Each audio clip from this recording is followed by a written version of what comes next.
कार्बीमाजोल।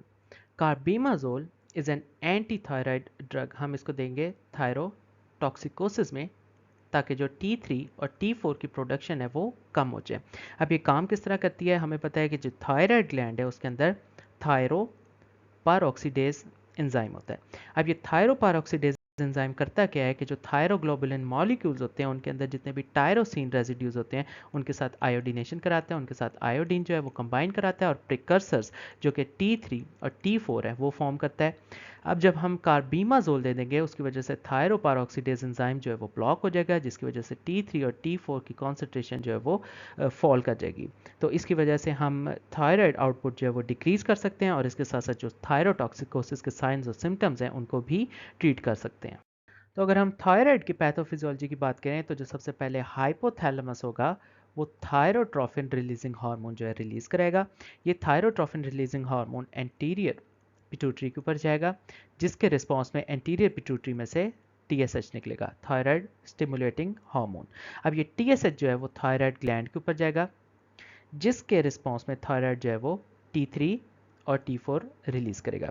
अब इन T3 और T4 के कुछ ना कुछ मेटाबॉलिक इफेक्ट्स हैं। For example it can increase the metabolism of carbs, proteins, fats, BMR वगैरह जो है वो इंक्रीज करा सकता है।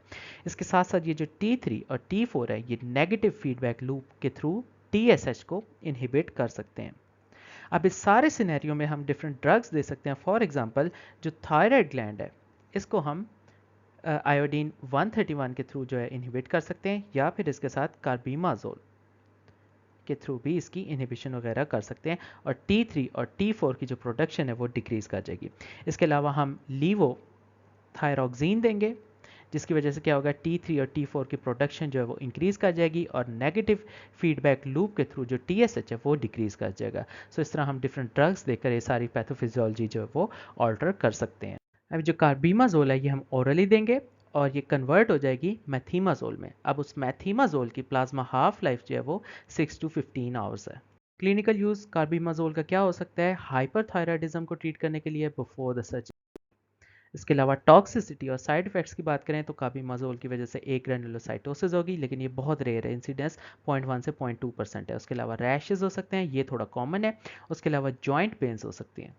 तो फाइनली अगर हम थायराइड से रिलेटेड सारी ड्रग्स को समराइज करें तो ड्रग्स के दो डिफरेंट ग्रुप्स बन सकते हैं। ऐसी ड्रग्स जो कि हम हाइपोथायराइडिज्म में देते हैं और ऐसी ड्रग्स जो कि हम हाइपरथायराइडिज्म में देते हैं। तो पहले जो हाइपोथायराइडिज्म में देंगे दे आर लिवोथायरोक्सिन एंड लियोथायरोनिन। ये दो ड्रग्स हम हाइपोथायराइडिज्म में देंगे, बाकी जितनी भी ड्रग्स हैं वो हम हाइपरथायराइडिज्म में देंगे। तो अगर हाइपरथायराइडिज्म में दी जाने वाली ड्रग्स की बात करें तो उसमें तीन ड्रग्स हैं, मेथिमाजोल, कार्बीमाजोल और प्रोपाइल थायोयूरासिल। इन तीन ड्रग्स को कहते हैं दीज आर थायोअमाइड्स। उसके अलावा कुछ आयोडाइड्स दे सकते हैं जिसमें Lugol solution, iodine potassium iodide and saturated solution of potassium iodide. उसके अलावा रेडियो एक्टिव आयोडीन दे सकते हैं, दैट इज आयोडीन 131। उसके अलावा कुछ एनाइन इनहिबिटर्स दे सकते हैं जिसमें थायोसाइनेट एंड परक्लोरेट आ सकते हैं। उसके अलावा कुछ और ड्रग्स हैं जिन्हें हम अदर्स की कैटेगरी में रखते हैं। For example propranolol, that is beta blocker, thyroid storm में दे सकते हैं, ये पेरिफेरल कन्वर्जन को रोकता है, हार्ट रेट स्लो करता है, बीटा ब्लॉकर है। उसके अलावा मायोड्रोन दे सकते हैं, that is anti arrhythmic compound.